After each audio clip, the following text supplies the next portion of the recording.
and welcome back to my new vlog. তো আজি আছে বিহুৰ প্ৰচেছন নেক্সট বছৰৰ বিহু প্ৰচেছনৰ ভিডিঅ' এটা দিছিলোঁ সেম হেনকাই প্ৰচেছন আজি আছে আৰু প্ৰচেছন চাব যাম আৰু ভিডিঅ'টো বিহুৰ দিব নাপাইলোঁ সেইটো কাৰণে বেয়া নাপাব আৰু বহুত দিনৰ পিছত ভিডিঅ' বনোৱা হৈছে আৰু যাওঁ প্ৰচেছন চাবলৈ সব ৰেডি হৈ গ'ল ঘৰৰ মানুহ তো ভিডিঅ'টো চাই থাকক ভাল পাই যদি লাইক শ্বেয়াৰ আৰু সাবস্ক্ৰাইব কৰি দিব চেনেলত নতুন হৈ যদি আৰু তেন্তে ভিডিঅ'টো বলক আৰম্ভ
প্ৰচেছন চাই মেলি আহিলোঁ হোটেলত কিবা খাবলৈ। লাঞ্চ টাইমো হৈ গ'ল, 3টা বাজিলে।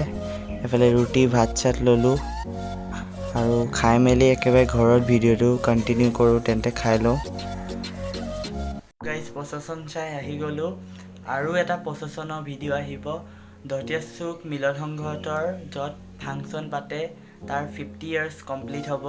সেইটো গল্ডেন জুবলিৰ উপৰিত এটা প্ৰচেছনৰ ভিডিঅ' আহিব। সেই ভিডিঅ'টোকো আপোনালোকে বহুত বেছি মৰম দিব। তেন্তে এই ভিডিঅ'টো চাই ভাল পালে যদি নেক্সট ভিডিঅ'ত আকৌ লগ পাম। তেন্তে থেংক ইউ ফৰ ৱাচিং, বাই।